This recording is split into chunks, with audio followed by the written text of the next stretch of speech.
별이 빛나는 밤에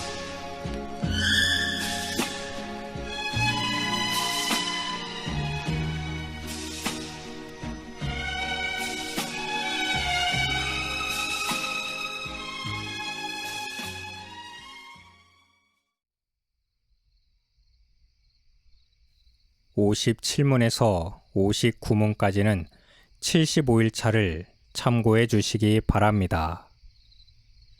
누가 그리스도께서 얻으신 구속에 참여하게 될까요?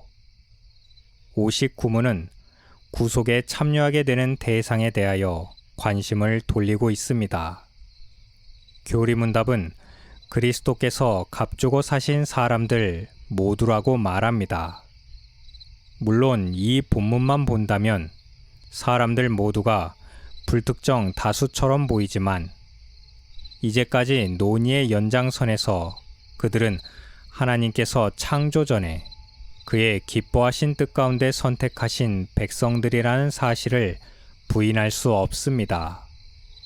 또한 이것은 그리스도께서 누구를 위하여 죽으셨는가라는 물음을 통해서 그간 개혁교회 역사 속에서 수없는 논쟁과 변론을 통해서 그리스도는 오직 택한 백성들만을 위하여 죽으셨다고 내려진 결론에도 부합되는 것입니다.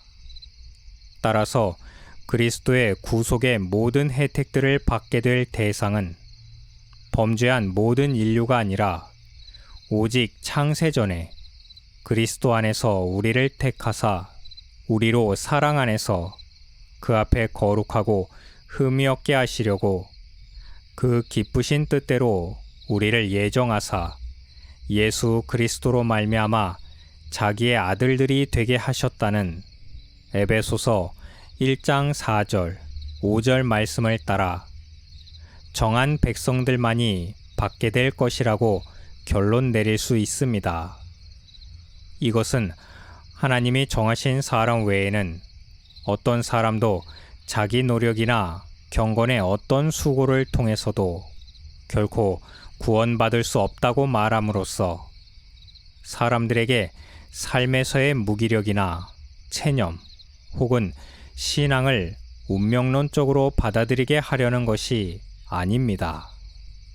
오히려 자기의를 주장하지 않고 하나님 앞에서 겸손히 감사함으로 모든 것들을 받으며 끝까지 최선을 다하려는 삶의 적극적인 태도를 낳게 만듭니다. 위의 근거에 따라 구속의 적용과 참여자로 만드는 결정적이고 근본적인 원인이 받는 사람에게 있지 않고 주는 분에게 있는 만큼 교리문답은 확실하고 효력 있게 적용되고 전달된다고 표현합니다. 인간의 공로를 구원의 하나의 조건이라고 주장하는 사람들은 그러한 조건이 신자들을 더욱 열심을 내게 만드는 원인이라고 말합니다.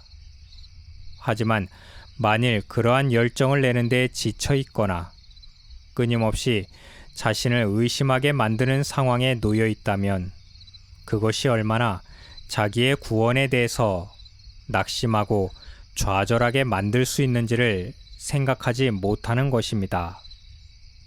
따라서 그리스도께서 값주고 사신 구속과 함께 모든 유익들이 주는 자의 능력과 뜻에 달려 있다는 것은 오히려 받는 자들에게 너무나 큰 은혜라고 할 수 있습니다. 사도는 고린도 후서 6장 14절에 빛과 어둠이 어찌 사귀는가라고 반문합니다. 어둠은 빛과 함께 공존할 수 없습니다. 이와 마찬가지로 범죄한 모든 인류는 스스로 본성적으로 빛이신 그리스도를 받아들일 수 없습니다. 그래서 주님은 사람들이 자기 행위가 악함으로 빛보다 어둠을 더 사랑했기 때문에 당신을 거절하고 몰아내었고 핍박했다고 요한복음 3장 19절에 말씀하셨습니다. 따라서 그리스도를 나의 주님으로 받아들이는 것은 부패한 인간 본성에 반대되는 것입니다. 그래서 이 믿음이 외부로부터 주어지지 않으면, 선물처럼 내게 주어지지 않으면 우리는 생명을 얻게 하는 믿음을 가질 수가 없는 것입니다. 마지막으로 성령 하나님을 통한 그리스도의 구속의 은혜가 적용되고 전달된 객관적 진실이 각 개인들에게 주관적인 고백으로 나타나는 사이에 일정한 간격이 있음을 밝혀줍니다.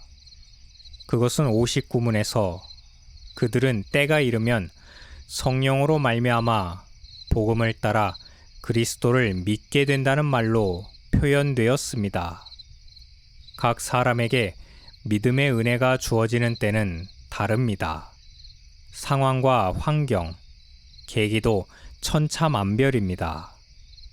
비록 택함받은 어떤 한 사람이 있을 때 그 사람에 대한 작정이 영원전에 있었지만, 그리고 그리스도의 구속의 모든 유익이 확실하게 효력 있게 주어질 것이지만, 하나님께서 그를 부르시는 때가 이르러야 그 사람 안에서 믿음이 일하게 되리라는 것입니다.